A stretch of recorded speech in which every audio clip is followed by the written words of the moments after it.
Alors d'abord, pour l'enfant, il y a beaucoup d'affirmations exactes.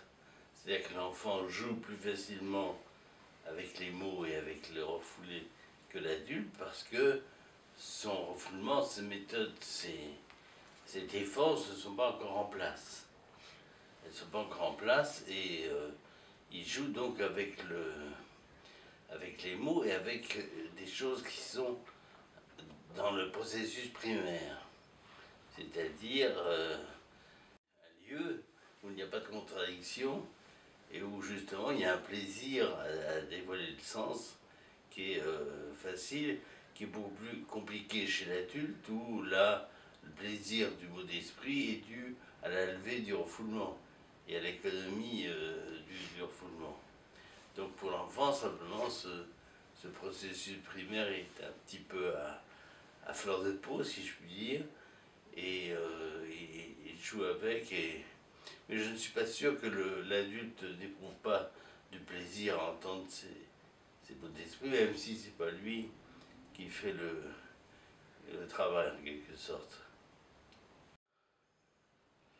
Bon, le processus primaire, comme vous le savez, c'est l'inconscient et c'est l'endroit dans la première topique où il n'y a pas encore de censure. La première censure étant entre le préconscient et l'inconscient.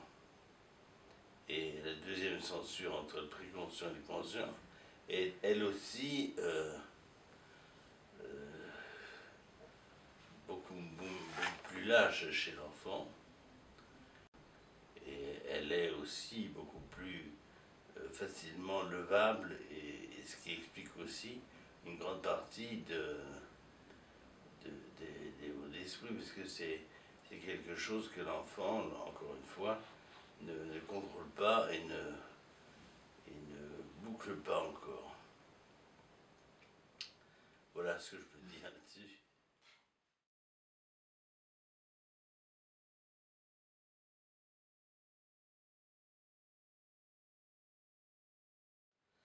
D'abord, il y a le problème des indications d'analyse. Alors, les indications d'analyse, c'est un terme médical, malheureusement, mais enfin, on n'a pas d'autre. Et en plus, c'est quelque chose qui correspond à une réalité.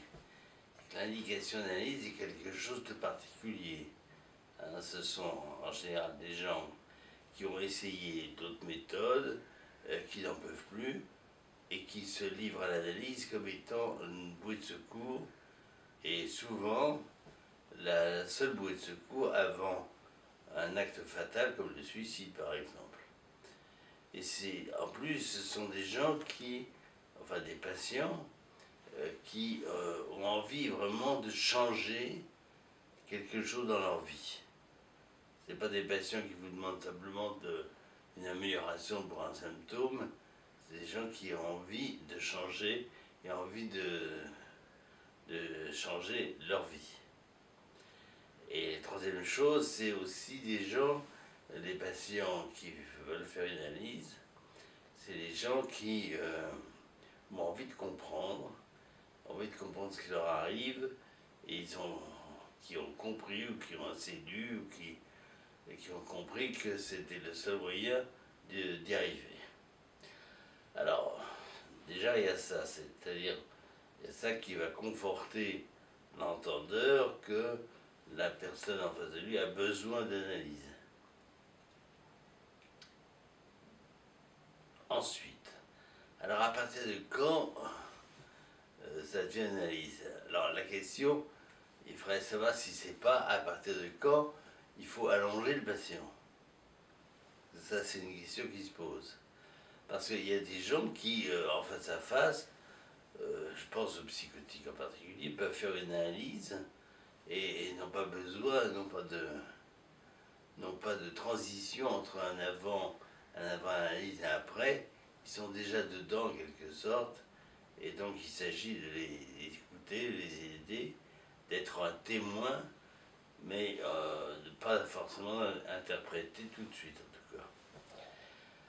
Pour les patients névrosés, c'est différent, c'est-à-dire que en fait, on sent qu'ils ont besoin d'être allongés à partir du moment où souvent ils ne vous regardent pas, Donc on a l'impression qu'ils fuient le regard. Mais ça, c'est des indications toutes médicales que je vous dis là. C'est pas très psychanalytique, mais ça correspond quand même à quelque chose de vrai. Et ce sont des patients qui se mettent à associer. Et c'est-à-dire qu'ils se mettent à passer d'une idée à l'autre sans se poser la question de savoir pourquoi ils vont dire ça après telle autre chose. Alors ça, on le voit plutôt en psychodrame. En psychodrame, quand on avait commencé par, pour un adulte ou un enfant, on a commencé par le psychodrame parce qu'il ne pouvait pas parler, par exemple, hein, on se rend compte qu'ils se mettent à associer au moment du choix des séances et ils ne cherchent plus vraiment à jouer, ils cherchent à parler. Et à ce moment-là, il faut savoir les envoyer en analyse et non pas continuer le psychodrame, ce qui serait vraiment une erreur. Alors je continue pour les patients névrosés ordinaires, si je puis dire.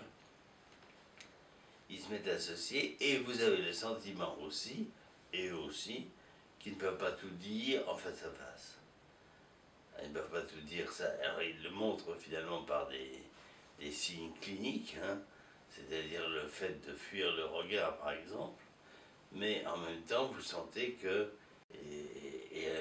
quand vous leur en parlez, ils sont en général soulagés de penser qu'ils vont s'allonger et ils le font très facilement. Alors il fut un temps au début, enfin, il y a 20 ans, 30 ans, on disait il faut tant d'un entretien préliminaire avant d'allonger les gens, il faut ceci, il faut cela. Tout ça, on s'en est complètement débarrassé. Et vous avez des gens qui peuvent très bien venir et parler pendant un an en face à face, et au bout d'un certain temps avoir besoin de s'allonger. Vous en avez d'autres qui ont besoin, je dirais, dès la première ou dès la deuxième séance. Ça peut être extrêmement rapide. Donc il n'y a pas de règle. Il n'y a pas de règle, mais c'est une question de tact clinique et finalement d'écoute.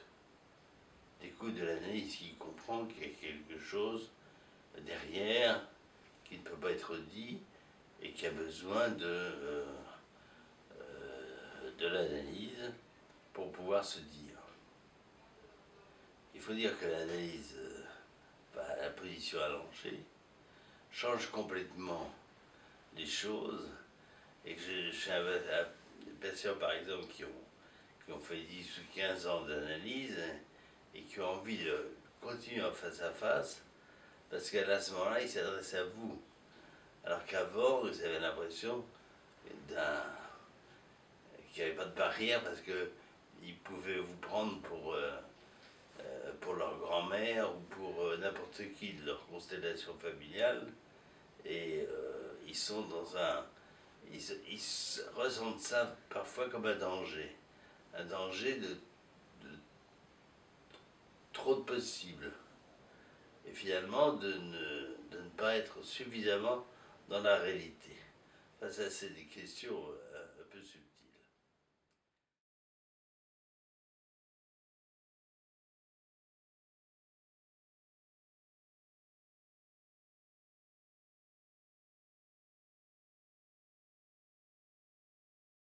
Là encore, on me demande finalement de comparer la médecine ou le sens clinique avec le sens psychanalytique. Alors, je dois dire que les choses sont mal posées parce que finalement, il n'y a pas d'urgence psychanalytique à partir du moment où la personne a une adresse, sait à qui s'adresser. C'est-à-dire à partir du moment où il y a la confiance. Non seulement la confiance, mais aussi le sentiment que le psychanalyste est disponible. Et à partir du moment où les choses sont engagées, je ne dis pas à partir du moment où il y a un transfert, mais à partir du moment où il y a la confiance déjà. qui est une sorte de pré-transfert, si vous voulez. Mais c'est pas seulement le transfert. Donc, ce qui est urgent, ça peut être effectivement urgent, mais à ce moment-là, c'est une urgence médicale. D'ailleurs, il y a beaucoup de psychanalystes, de plus en plus même, qui se... Enfin, c'est peut-être pas forcément une bonne chose, mais qui se cachent derrière un psychiatre, par exemple, pour dire oh, si ça va pas, vous allez voir. Il y en a qui mettent sur leur répondeur, par exemple, si vous avez un problème urgent, adressez-vous aux urgences de tel hôpital. Bon. Mais il y a quand même des choses urgentes en analyse, mais à ce moment-là, il faut. Ce qui est urgent, c'est d'avoir une adresse et d'avoir une personne en qui on a confiance. C'est ça qui est le plus urgent. Une fois qu'on l'a, on peut attendre. On peut attendre. En médecine, il y avait un adage célèbre et rigolo qui disait il n'y a pas d'urgence, il n'y a que des gens pressés. Bon, mais ça, c'est pas tout à fait vrai. Mais en psychanalyse, oui, il y a urgence, mais cette urgence n'existe plus quand il y a une confiance en une personne. Enfin, je vous donne des exemples, par exemple. Moi, je suis souvent, assez souvent absent, mais les patients savent qu'ils peuvent me joindre, et ils ne le font jamais. Alors même qu'ils ont mon numéro de portable et qu'ils savent toujours comment me joindre, et souvent, quand ça arrive, ce qui est rarissime, et quand ça arrive, il suffit qu'ils entendent que je suis toujours vivant. C'est-à-dire qu'il y a toujours le lien, existe toujours. Hein? Et c'est tout. Et c'est-à-dire qu'ils savent que un rendez-vous dans une semaine, un rendez-vous dans 15 jours, mais il y a un rendez-vous. Le principal dans les urgences, c'est d'avoir un rendez-vous et d'avoir confiance. À partir de ce moment-là, il n'y a plus d'urgence, on peut attendre.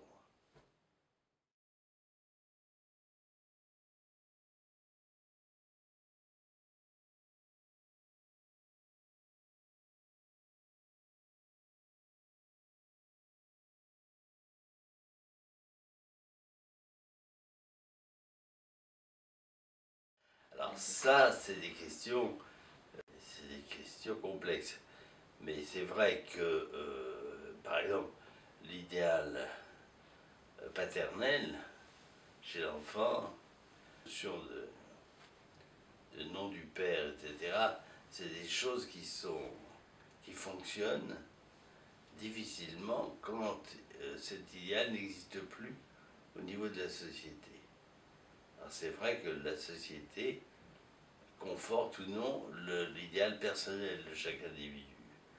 Mais c'est vrai aussi que quand les sociétés changent, quand il y a une révolution, quand il y a un changement de cette nature, les repères des personnes vacillent. Hein, et en tout cas, souvent, les psychotiques vont très mal.